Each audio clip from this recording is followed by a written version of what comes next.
You are listening to The Investor Way with Sam Ball and Jonathan McEwen. If you enjoy the show, please subscribe and follow us on Twitter at TIW Tweets.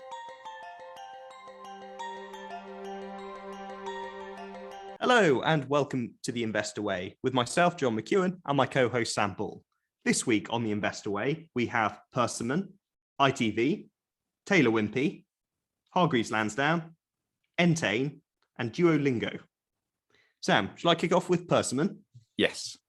So it's the first of our two house builders this week, coming out with their full year results, with a total group revenue up 8.4% to £3.6 billion and completions rising 7.1%, with average selling prices up 2.8% to £237,000.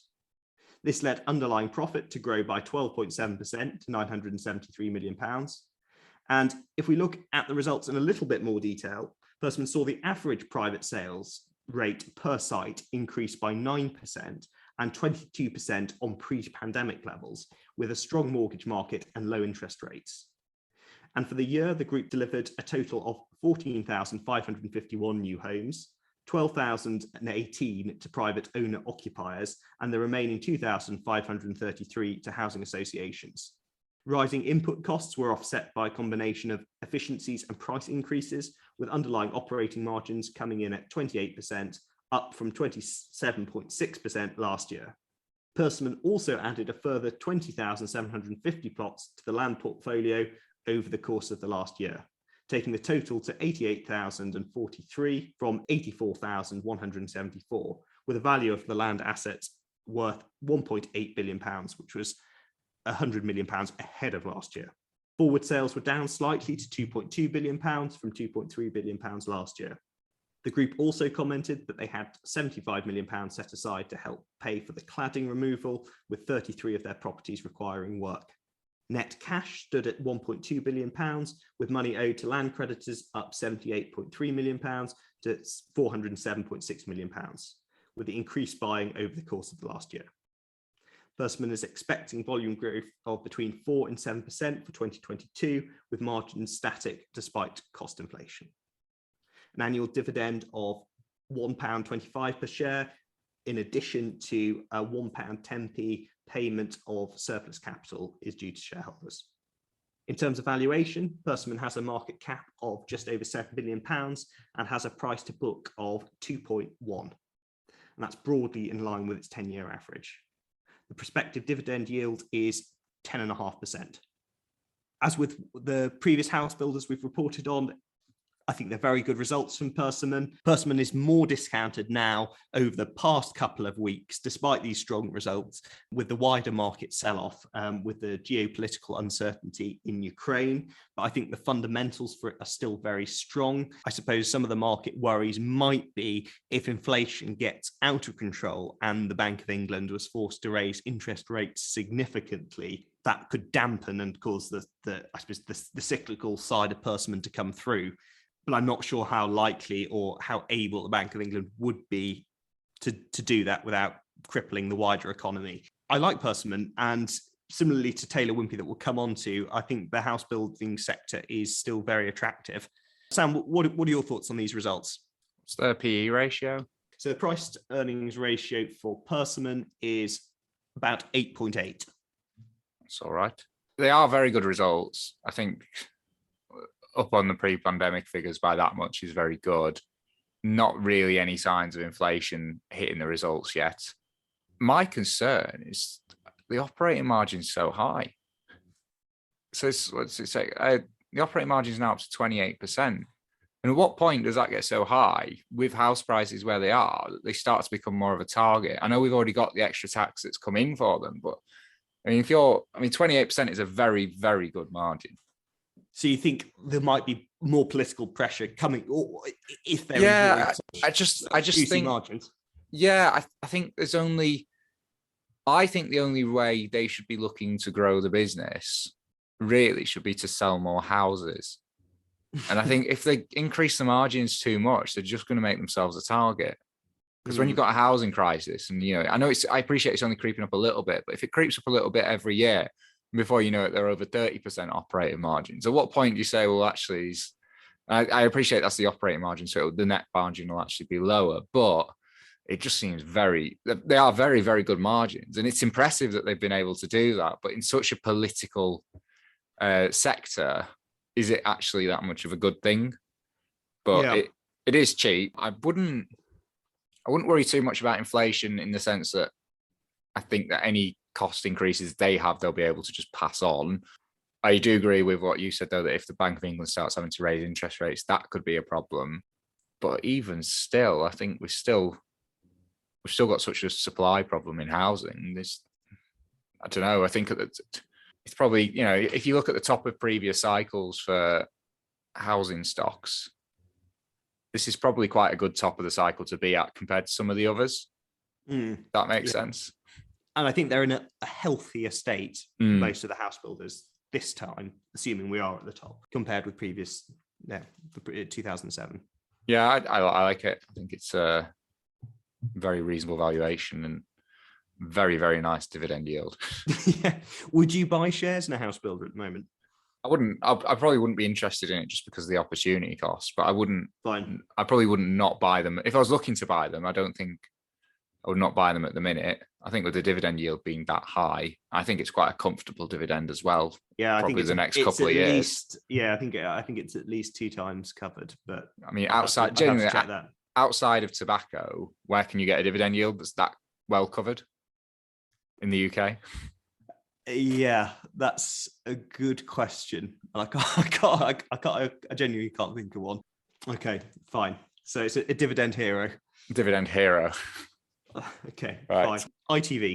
ITV, yeah. So ITV have come out with their full year results, and full year underlying revenue rose 24% to 3.5 billion, reflecting double-digit increases across both advertising and ITV Studios. Underlying operating profit rose from 554 million to 793 million. The group's launching the next stage of its digital strategy.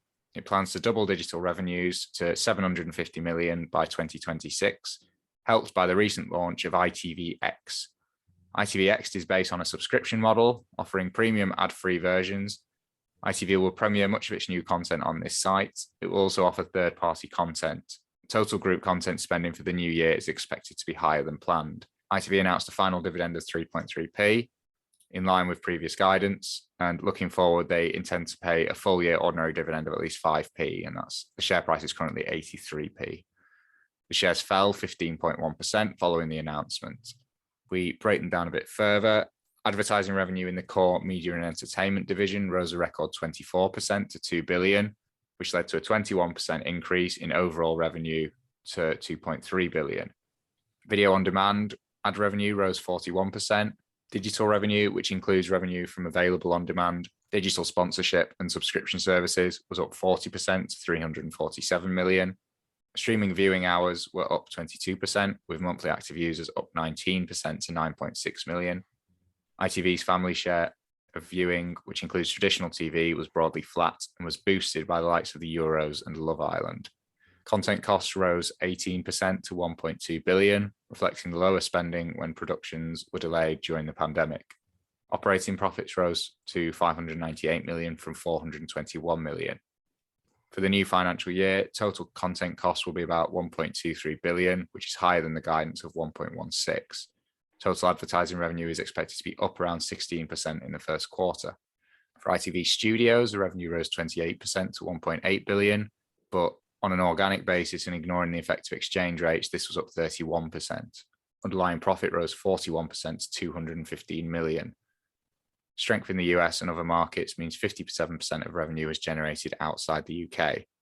Performance was boosted by a higher number of internal sales, where the studios produce and sell shows like This Morning, Coronation Street, and I'm a Celebrity, back to the media and entertainment business. Operating margins are currently 12%. Social distancing and health and safety guidelines are still making sets more expensive to run. ITV Studios has around 500 programs currently in production in the UK and internationally. Free cash flow fell 32.7% to 407 million, largely reflecting the timing of tax payments. Net debt fell to 414 million from 545 million. In terms of the valuation, the company's trading at a P ratio of 7.3, and that compares to a 10-year average of 11.4. And the prospective dividend yield over the next 12 months is 5.5%. One thing that I think is quite interesting is that the revenues are now above the pre-pandemic figures, but the operating profit's lower, and that's because the revenue mix has changed. So because the studios division is becoming larger and larger, a lot of what they're doing is they're going out and creating content, and then they're licensing it or selling it to like overseas, I guess, TV stations and stuff. But that is lower margin. So although the revenue is back up, because it's lower margin, I think it said their operating profits are only 12% in the studios. That means the operating profit is still below the pre-pandemic figures. I think this business is very reasonably priced, especially if they are actually holding on to the market share they've got. I think 7.3 is very good for a PE ratio. My concern would be, and I don't think you necessarily need the growth at a PE of 7.3 and a dividend yield of 5.5%, but I would have concerns about ITVX because I just don't know if their content is a high enough quality that people will pay for it as a standalone thing. And I can see why they've got to try it, and maybe they don't need that many for it to make a difference. But I mean, who is really going to be paying for ITVX? Because I can't think of a single person where I think actually I could see anyone I know wanting to pay for that, apart from maybe if it's maybe like Americans, that maybe like some of the shows and they can't get it. I don't know, if they have like problems getting it for some reason on like they don't have ITV player or something like that, or they can't get it on like the terrestrial TV, maybe for some of those. But I think it's pretty niche, really. I wouldn't be relying on it to drive the business forward, and I wouldn't be expecting it to have anything like the impact that Disney Plus or a Netflix has. Yeah. So what are your thoughts on these results and ITV as a whole, John?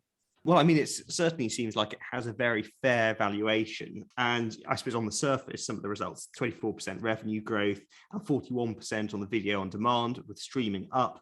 But I think you highlighted some of the problems with the content cost and that being lower margin. I was a bit confused as to why the market reacted so badly. Do you think that was on the basis of this spend on content and ITVX, or because to me the results didn't seem that bad? I'm not sure what the expectations were. I wonder if it is the content, because that's the only thing that's higher than, because that is higher than the guidance. So that could be the only thing really in there that they weren't expecting. But I mean, as well, it's probably come out and not the best time for any kind of slightly bad news, just because everything's going down anyway at the minute. So they, if they'd come out with these exact same results 3 months ago, maybe the shares are flat. I don't know, or like down just a few percent. Yeah, I mean, they didn't. The results on the surface, like I said, seemed fairly good to me. But I suppose it's not. I don't think it's a business with all of the quality attributes that I'd like to invest in. But I think if you're a value investor, you might take a more in-depth look at it, and then sort of, I suppose, thrash out those issues with ITVX and where you saw that going. Yeah, although like I said, I don't think it's priced such that ITVX needs to succeed to justify the share price. No, fair enough. Whilst we're on the subject of it, did you see that Disney are coming out with a new subscription model? I didn't, and I should probably, as first of all, a Disney shareholder, but then also as a Disney Plus subscriber, or to do well, Disney Plus is fine, nothing's really changing, but they're coming out with a new tier with ads in, so they're going to have a much cheaper one, but you've got adverts on it to try and boost the figures. Which my initial reaction was, I don't like that.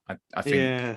I think you're better off, if you're struggling to. Because I mean, as well, like the last set of numbers they put out, fantastic. I don't feel like they need to be doing this anyway. Yeah. I'd rather they just lowered the price, or just get more. If they're struggling to get a certain demographic on, get them on at a lower price, and then just up it over time. But I think the content's good enough. They don't need to be doing an ad-supported version. Whereas, like with ITV, with their ITVX, I think they possibly do need the ad-supported one, because it's not good enough that you'd probably pay for it. Yeah, no, absolutely. And it's the same with, Channel 4, ITV. I don't know if just 5 have something. Yeah, probably. But yeah, no, with your Netflix and your Disney Pluses, and even Amazon Primes, I wouldn't have thought so. But Amazon Video, rather interesting. Yeah. Probably not so keen. That's the initial reaction. No, I didn't like it either. Right, should we move back to the house builders? Yes. Okay. So number 2, Taylor Wimpey, their full year results out also. Revenue for the year was up 53.6% to £4.3 billion. Completions, including joint ventures, rising 47%. And the average price of private completions up 3%. Total home completions, which included joint Ventures rose 47% to 14,087, with volumes recovering after the pandemic and subsequent lockdowns. And of these 14,000 homes, 18% were affordable homes. Taylor Wimpey's net private reservation rate was 0.91 homes per outlet per week, which was ahead of the 0.76 last year, whilst cancellation rates returned to normal of 14%, down from 20% last year. Meanwhile, average selling prices rose £12,000 to £300,000, with private completions rising 3% to 332,000, helping offset build cost inflation. This resulted in margins growing to 19.3% from 10.8% last year, and the order book stood at around £2.9 billion, ahead of the £2.8 billion last year, with the group more than 60% forward sold for private completions in 2022. Net cash was up 16.3% to £837 million, with higher operating profits. Money owed to land creditors was up to £806.4 million from £675.9 million last year. Also to note, in March 2021, an additional £125 million provision was set aside to address cladding and fire safety improvements, which was added to the exceptional items. The group announced a final dividend of 4.4p a share alongside a £150 million share buyback. In terms of valuation, Taylor Wimpey has a market cap of £5.48 billion and has a price to book of 1.16, compared with a 10-year average of 1.55, and yields a prospective 8.3%. Again, similar to Persimmon, I thought these were very strong results, particularly with a very strong revenue growth. Margins not quite as good as Persimmon, but they're still very decent, and they're 60% forward sold for 2022. It looks very strong, the dividend's well covered, and I suppose same concerns about the broader market as with Persimmon, but I mean, I think these were impressive numbers. What do you think, Sam?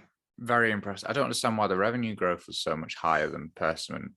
Were they just affected more by I don't really understand why there's such a disparity. Yeah, you'd have thought with similar companies, both in the house building. I'm not sure what the explanation for that is. When We've got the same year ends as well. Yeah, I don't get it. I really don't get that. Unless they just stop building some, maybe, and they just have. Yeah. Let's have a look at the. Yeah, that's why. Yes, if you look at the pre-pandemic figures. Yeah. Are you like in the last how many years before the pandemic? So this is 2017 to 21 years inclusive. Persimmon revenue 3.5 billion, 3.7, 3.6, 3.3. That'll be the pandemic year, then 3.6 in the last completed year. If you do Taylor Wimpey, 3.9, 4, 4.3, 2.7, 4.2. So there's just a much bigger drop. Okay. So I think that's why. I think they're just up against possibly easier comparatives. 4.3. So yeah, is this full year results? Yeah, it's full year. 4.3. Oh, that's why they're just up against an easier comparative. But they're both. Okay. If you look at both of them, they're both at about the 2019 figures. Okay. So it's not. It's just because one of them had a worse pandemic year. As to why that was, I don't actually know. I don't understand why the operating margins are so good on Persimmon, because it's talking about 22%. It's targeting 21 to 22% operating margin in Taylor Wimpey. Persimmon's bombing away at. Well, I can't remember what the Persimmon figure was, but what was it like 28? Yeah, that's it. And I think when we looked at it a few weeks ago with Retro, that was lower. That was closer to the Taylor Wimpey. I think Persimmon just seems to be well ahead of the others. Because homes are all crap. Well, I know they've had problems with the build quality before. That would explain the margins. Yeah. You get what you pay for with Persimmon, but Persimmon, I think they've commented previously. They do have a much lower average selling price too than Taylor Wimpey, so it could be just the mix of the homes. And Persimmon is York based, and it's I think more northern than Taylor. I think Taylor Wimpey is geographically more spread than Persimmon is. What's the PE ratio for Taylor Wimpey then? The PE ratio for Taylor Wimpey is 8.84. Oh, so they're pretty similar. Yeah. Almost bang on. I'd probably go with Taylor Wimpey. I think. Yeah. I don't think I'd want to I don't know. I think Persimmon's, if those margins come down for whatever reason, say they have to improve the build quality as an example, Taylor Wimpey possibly wouldn't have that issue as much. Yeah, I'd probably, and Taylor Wimpey as well. I think it's, in the couple of years since we've covered it, it's probably demonstrated the management's a bit better, just because they're the ones that did the land buy at the bottom, aren't they? They did. Which exactly I that. criticise them for, but it's proven to be a very good decision. Yeah, that's right. Then, I mean, we have looked at Redrow, and Redrow is cheaper again still. I mean, that trades at 6.8 times earnings. I'd probably go with Persimmon, with Taylor Wimpey over Persimmon, I think. Yeah. No. But both very good, actually. Both very reasonably priced, I think. Yeah, no, fair enough. Okay, so on to one of your favourite stocks, Sam. Yes, Hargreaves Lansdown, a stock I own and enjoy talking about. They have come out with... And invest on. Yeah. I'm a Hargreaves man. I don't mind paying the slightly higher fees because I get it back in my minuscule dividend every year. So, although the dividend's getting better, we will cover that. Only because the share price keeps going down. But anyway, so Hargreaves have come out with their interim results for the 6 months ended 31 December 2021. Some of the highlights: they now have 1.693 million active clients, which is an increase of 48,000 since June 21. So in the last 6 months, the net new business was 2.32 billion for the period, and that's down 28% from net new business of 3.24 billion last year. Total assets under administration was up 17% to 141.2 billion. Revenue was down 3% to 291.1 million. Underlying profit before tax was down 13% to 163.5 million. Profit before tax was down 20% to 151.2 million. Underlying diluted earnings per share, in fact, we'll just go with the diluted earnings per share. Diluted earnings per share were down 20% to 25.7p, and the dividend per share was up 3% to 12.26p a share. There were a couple of interesting paragraphs from the CEO's statement, actually. So one of the paragraphs is, despite the macroeconomic uncertainty, net revenues of 291.1 million were only slightly down on last year. The end of 2020 was a unique period with market events like Vaccine Monday, which I didn't realize that's what it was called, but that drove record-breaking stockbroking volumes, along with very strong net new client growth and net new business. As management expected, this was not the case in 2021, and we also saw the full impact of the record low interest rates on our revenues. However, the strong performance from fund platform fees, which was up 21%, demonstrates the benefit of our diverse revenue streams and our ability to deliver under various market conditions. Then he also said, we also use our understanding of how clients want to engage with us to make our own communications with them relevant and effective. This includes new podcast channels such as Switch Your Money On podcast and our Better Investors program that we started during the pandemic. This program leverages our technology and data to deliver multi-channeled, personalized and targeted communications that increase client engagement with their investments, build understanding of key investment topics, and improve confidence in managing their financial futures.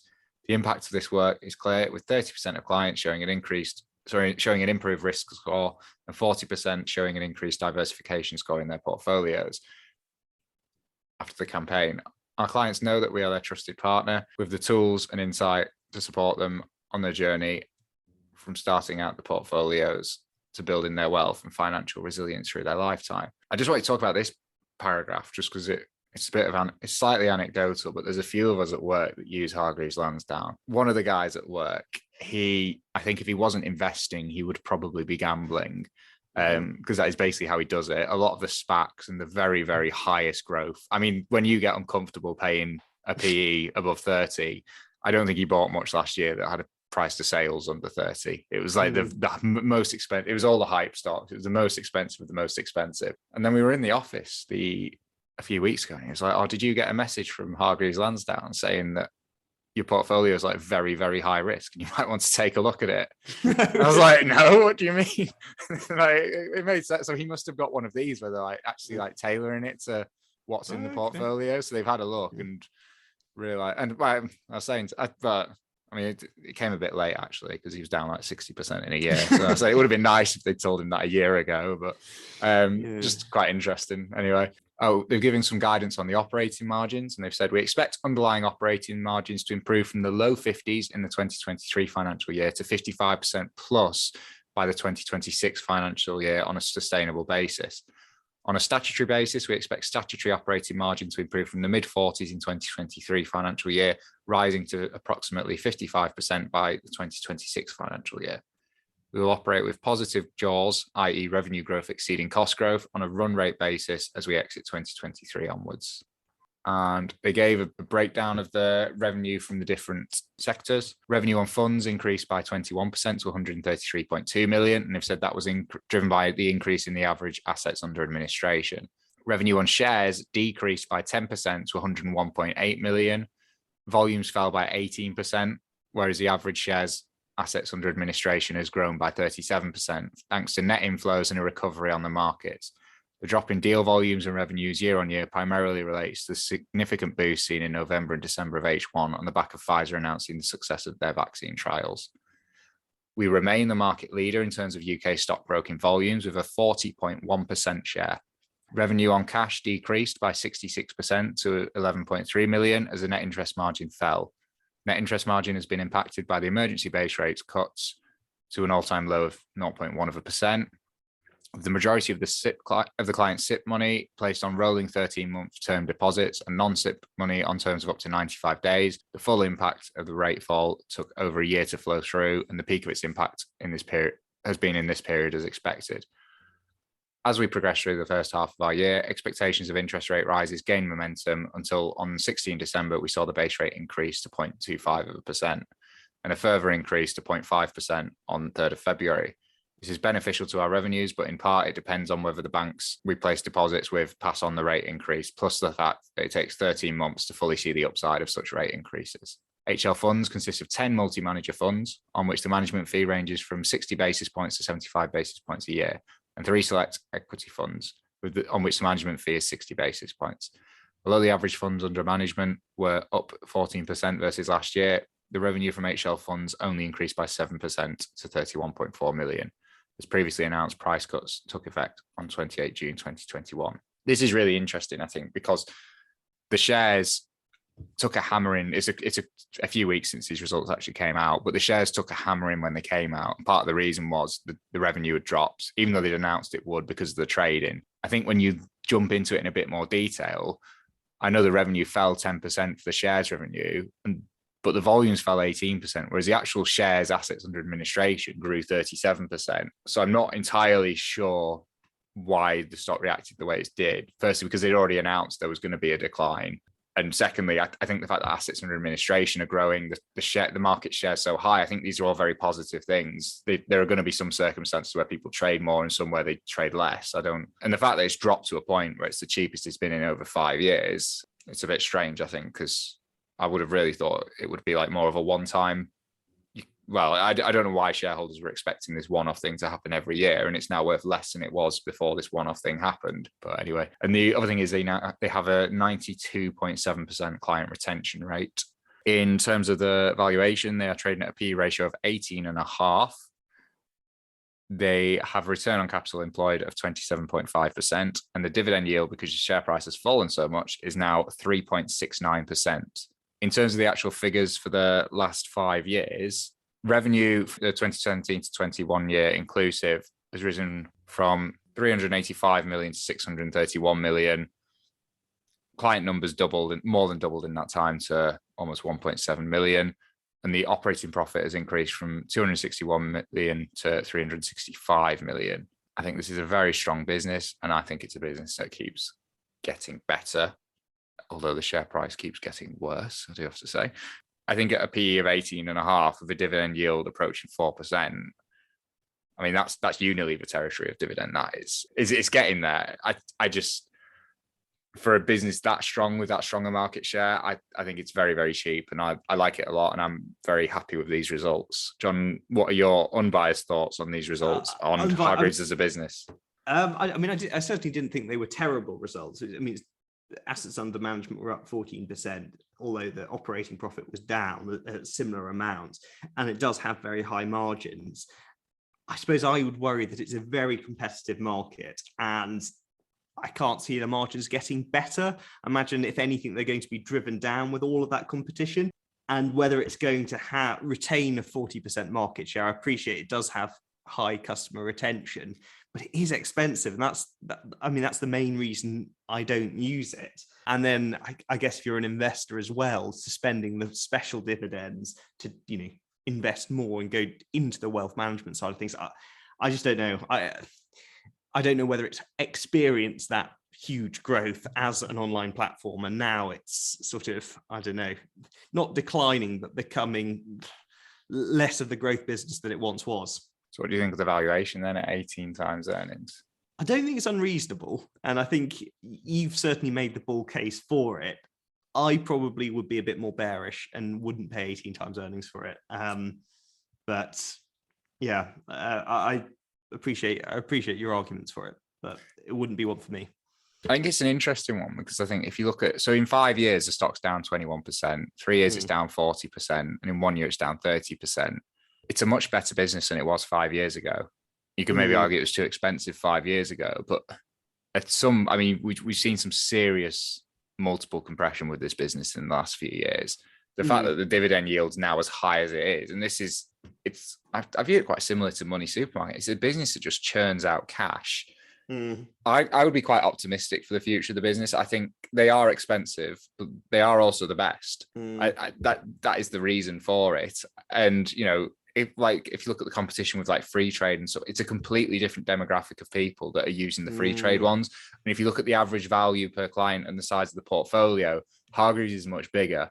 Hargreaves isn't the 20-year-old investing their student loan in Tesla. Hargreaves is, it's the 40-year-old solicitor that's got $500,000 to spend, and they just want the best. And if they have to pay £10 a trading fee, but they're only doing it a few times a year, they're happy to pay that. I mean, for example, like we both use Halifax share trading, and I use Hargreaves as well, and you use something else. I can't remember what, but I think it might be like free trade or something. But Hargreaves is a much better platform to use than Halifax share dealing. Halifax is cheaper, but if I had a large amount of money, I'd possibly just pay for Hargreaves. I think I'd prefer having the easier platform. Yeah, I mean, I think I'm quoting the right Hargreaves figures just from memory. I think on a portfolio up to 250,000, it's 0.45%. That's on a fund though. That's not on an there's no management fee for the shares. That's only if you're buying funds. So if you were to go and buy an individual stock, say Taylor Wimpey, you wouldn't pay that 0.45%. It's only if you, so for example, if that's one thing that actually does annoy me a bit, but like say you bought like a Vanguard index fund, Vanguard are charging you like 0.1%. Yeah. And Hargreaves add on another 0.45%. Yeah. That's a bit annoying. But if you're picking your own shares, there's not really, it's the £10 trading fee that's really the issue. Yeah. I mean, well, to me, what's quite attractive about, whether it's Halifax or Interactive Investor, is that they just have a flat fee for the platform. So then it doesn't matter if you've got a larger portfolio, you're just sitting at that flat fee. That's one of the attractions. But then, I don't know. But is Hargreaves competition the free trades, or is it, I appreciate Halifax, but Halifax is a worse platform to use. So you get what you pay for with that. And, if you've tried to I've had to ring Hargreaves a couple of times about various issues over the years. They're very easy to get on the phone. I can think of times where you've had to ring Halifax and it's been a nightmare. Yeah. So I think you are getting something for the money. And as well, it's like John Kingham said when he came onto the interview, they're going in for the cash ISA market now. And if you look at the cash ISA market compared to the stocks and shares ISA market, it's a lot bigger. And I think they've got a very good chance, because if a lot of the people are going to be targeting, they've already got stocks and shares accounts with Hargreaves. So why wouldn't they give Hargreaves the cash accounts as well? I think they've got a very good chance of taking a very good slice of that market, and there could be a lot of growth there. So I'm optimistic, and I actually wouldn't be against adding to Hargreaves, and it's something I may well consider in the next couple of months. Fair enough. So the next company we have is Entain, which is a FTSE 100 gaming company and bookmaker, owner of Ladbrokes and Foxy Bingo. They had the full year results out this week, with net gaming revenue rising 8%, ignoring the effect of exchange rates, to £3.9 billion. Retail volumes recovered over 90% of pre-pandemic levels, and the online business reported a 9th successive year of double-digit growth. Higher costs held EBITDA back, growing at 5% to £881.7 million, but ahead of guidance. The online division reported net gaming revenue of £3.1 billion, 13% ahead of last year, with strong growth in all key markets except for the Netherlands and Germany with regulatory changes. Sports wagers were up 21% to £14.2 billion and margins up 12.7%. Operating costs rose 15% with acquisitions and inflation, but underlying profits were up an impressive 12% to £899 million. The retail division saw net gaming revenue fall 7% to £791.1 million with the impact of lockdowns in the first half. Sports wagers were down 9% to £2.3 billion, but net gaming revenue from machines grew 12%. A 2% reduction in operating costs in the division was more than offset by a decline in the net gaming revenue, leading cash profits down 32% to £66.9 million. And this is something we've mentioned previously, in BetMGM, the joint venture with MGM Resorts in the US, net gaming revenue ballooned nearly 5 times to $850 million. In the fourth quarter, the group's market share in sports betting and iGaming was up 23% within the 21 states in which it operates, which actually represents 37% of the US adult population.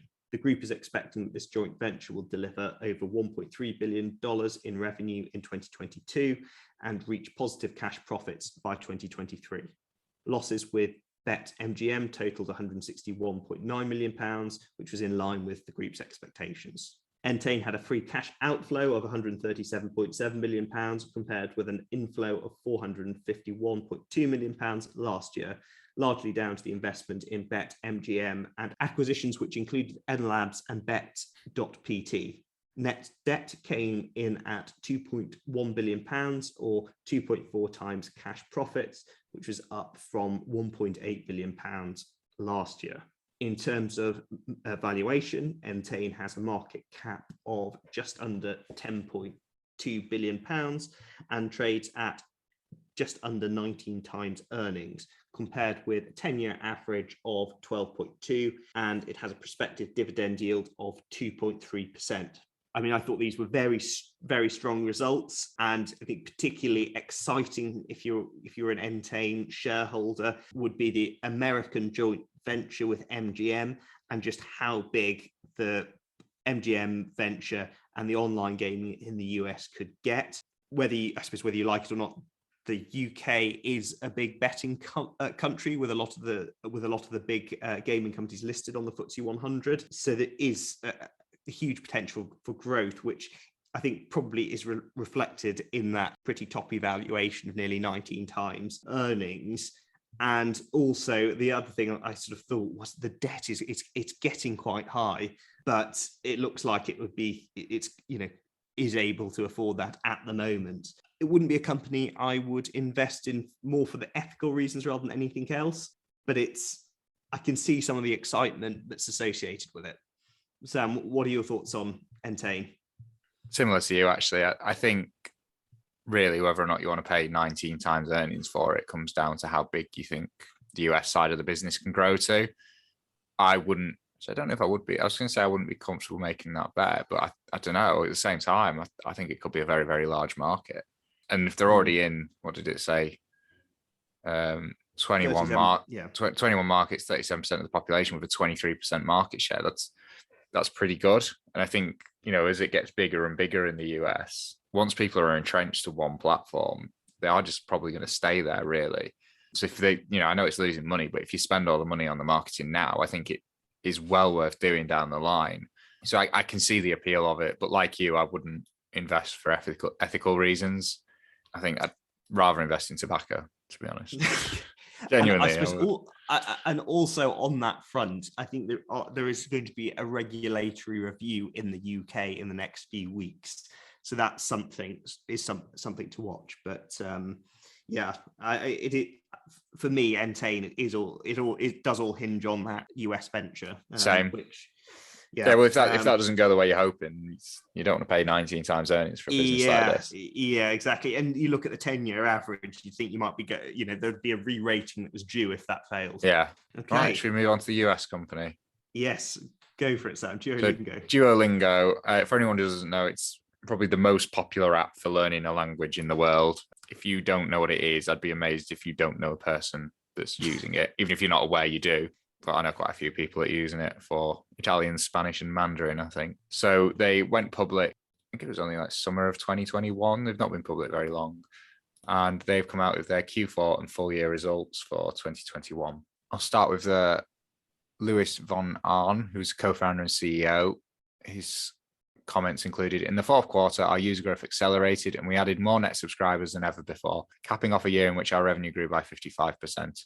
I credit this growth and our record-breaking metrics to our focus on making learning fun and effective, and to our new product initiatives that made Duolingo Plus more valuable.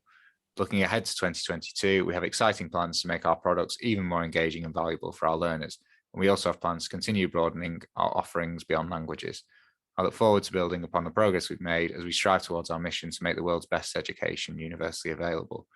So the highlights for the quarter: total bookings were $90.8 million, and all these figures are in dollars, an increase of 59% from the previous year. Subscription bookings were $69.8 million, an increase of 61% from the previous year. Paid subscribers totaled 2.5 million at the year end, an increase of 56% from the prior year. Monthly active users grew 15% to 42.4 million in the fourth quarter, and daily active users grew 20% to 10.1 million, both of which are all-time highs. Total revenues were 73 million, an increase of 51% from the prior year. Net losses totaled $17.5 million compared to a net loss of 10.4 million in the prior year, with the majority of this change driven by stock-based compensation. Adjusted EBITDA was $0.3 million compared to 2.9 million in the prior year. Total bookings, and these now the full year highlights. Total bookings were 294 million, an increase of 55%. Subscription bookings were 224.5 million, an increase of 56%. Total revenues were 250.8 million, an increase of 55%. Net losses totaled 60.1 million compared to a net loss of 15.8 million in the prior year, with the majority of the change driven by IPO-related stock-based compensation and other IPO costs. Adjusted EBITDA was a loss of 1.1 million compared to income of 3.6 million in the prior year. So monthly active users 42.4, daily active users 10.1 million, and paid subscribers 2.5 million. So what happens if you go and download the app, say you want to use a language, you can go and do these like 5-10 minute lessons every day or however long you get on it. You'll be hit with ads if you're on the free version, and you can pay to get rid of the ads and unlock new features. In fact, as well, it's probably worth going over some of the previous figures from before they went public. So there's only 3 years of results available, but 2019 revenue was 70 million. That's up to 161 million in 2020 and 226 million in 2021. Gross profit was 50 million in 2019. That's up to 115 million in 2020 and 163 million in 2021. I'll just look out what the gross profit margin is actually. So that's a gross profit margin of 71.6%. Operating income's a loss, although a lot of that's driven by selling and marketing expenses, which are just being plowed back into the business. In terms of the valuation, the business trades at a price to sales of 13 with no earnings. I think this is quite an interesting business. I think I've never used the app, but I'm familiar with quite a few people that do. For me, this would go in the too hard pile. I struggle to picture how big the business can be. And so in terms of the current market cap, it's only just under $3 billion. If I look at it and say, could it be a $100 billion business? I don't really see that. I could be wrong. If I look at it, I guess if they become this universal education platform they're wanting to be, then maybe they could. But I'd struggle to see that, certainly based on just the languages alone. Could it be a $10 billion business? I don't know either. I think at a price of sales of 13, I don't look at it and see it as obviously being a business that's worth X amount one day or whatever it is. So I do struggle. I think I would always struggle to place a valuation on it until it's actually got some earnings I can look at. I would also wonder as well, just thinking about it, these results are very good and the growth, in the 3 years figures we've got are fantastic. Would they have benefited from the reopening in that a lot of people are wanting to start traveling again? So maybe they're learning a language in anticipation. And would there then be a drop off once things are reopened back to normal? Because there's probably only so many people that do want to learn a second language that I don't really see a scenario that would ever get me on there as a user. I've got quite literally no desire to learn a second language. John, what are your thoughts on these results and the company and its valuation? I mean, I think the valuation is eye-watering, but I suppose it has been delivering exponential growth, although we've only got 3 years of figures. Yeah, I mean, similarly to you, I don't know enough about the market, how big it could grow. And then you had companies in the past that I used to see a lot on like TV adverts, like Rosetta Stone. I don't know what is different about Duolingo and where it can go, where some of those other businesses kind of were the thing 5 or 10 years ago and then fell by the wayside.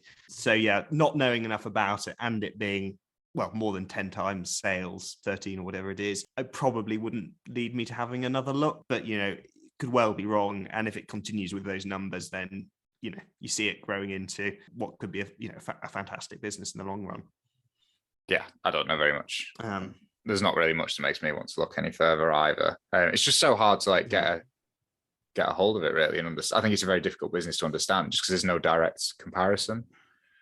I think you would maybe if you took, and maybe if you're wrong, yeah, it's got a long way to go. Yes, exactly. I think whereas Taylor Wimpey, you could be wrong on sorry, not Taylor Wimpey. You could be wrong on Hargreaves, and you don't have that far. Anyway. I suppose maybe because the market cap's under 3 billion. Maybe if you were sort of running your portfolio in a similar way to Flosser, where you just said, well, like it's quite a small market cap. It's going in as a moonshot, and I'm not really bothered about valuation at all. But I just don't really have that in my portfolio. I know you definitely don't. Yeah. So, no, I don't know.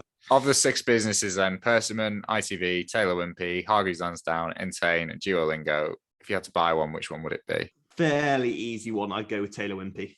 And for the reasons we covered before, and I'm not as pessimistic about what might happen with inflation and interest rates. And I think, the fundamentals behind it are still strong. Would your second choice be Persimmon? Yeah, I mean, it probably would be, but that's the same, very similar businesses. I think after that, probably go for ITV, but it would be I'd be a bit reluctant with the remainder. Yeah, what about you? My first would be Hargreaves Lansdown, and I may well be topping up on it in the next couple of months. My second choice would probably be ITV over the house builders, I think. Yeah, fair enough. Okay, well, thank you again for listening, and we'll see you again next time. See you next week. Thank you for listening to The Investor Way. To get in touch, please follow us on Twitter at TIWTweets. This podcast is for entertainment purposes only and does not constitute financial advice. Neither Sam nor Jonathan are financial advisors. For investment advice, please consult professional advisors.